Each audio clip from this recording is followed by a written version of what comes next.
বালির বেআইনি কারবার বন্ধে প্রশাসনকে আরোপ করা হওয়ার নির্দেশ মুখ্যমন্ত্রী মমতা বন্দ্যোপাধ্যায়ের।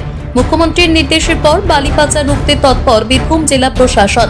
বৃহস্পতিবার গভীর রাতে বীরভূমের নানুরের একাধিক বালিঘাটে অভিযান চালান বীরভূমের জেলা শাসক। সাথে ছিলেন জেলার অতিরিক্ত জেলা শাসক। অজয়নদ থেকে অবৈধভাবে বালি তোলার সময় বেশ কয়েকটি লরি আটক করে পুলিশ।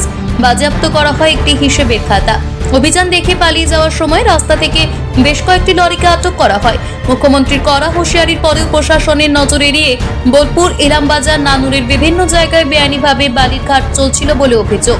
এদিন গভীর রাতে নানুর থেকে লরি সহ একাধিক আর্থ অর্ডার বাজেয়াপ্ত করেছে জেলা প্রশাসন। এলাকার নদী ঘাটগুলিতে অবৈধভাবে বালি উত্তোলনের অভিযোগ এনেছেন গ্রামবাসীরা। ঘাটে ওরা কাটছে, ওদের যেখানে ঘাট সেখানে কাটে নেয় অবৈধভাবে 5 কিলোমিটার আগিয়ে যেয়ে সেইখানে অবৈধভাবে কাটছে ঘাট। পুরোটাই অবৈধ। মানে কোন কোন গ্রামে কাটছে? হোসেনপুর এরিয়া, হারমোড় রাস্তায় উঠছে।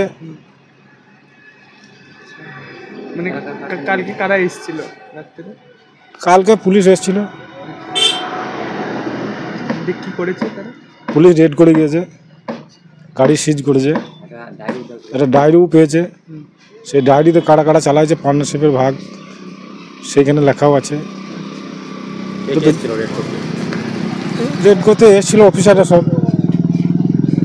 এবার রাতে তো আমরা তো দেখি নাই কে এসেছিল। বালিরঘাটে অবৈধভাবে চালাইছে আমাদের বহিরাগত কিছু দুষ্কৃতী।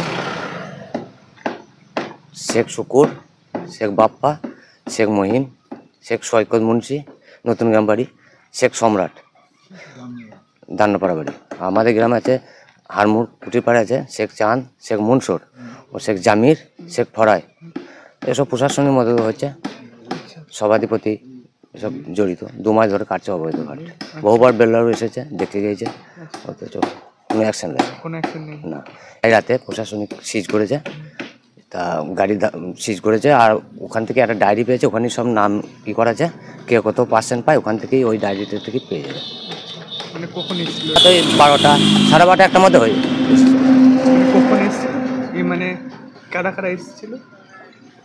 আমি তো তখন আসি না। এবার পুলিশের গাড়ি এসেছিল, সিজ করেছে। এডিও সাহেব এসেছিল, ডিএম, এসডিপিও ওনারাও এসেছিল। বীরভূম থেকে ইকবাল হোসেনের রিপোর্ট, টিভি নিউজ 10।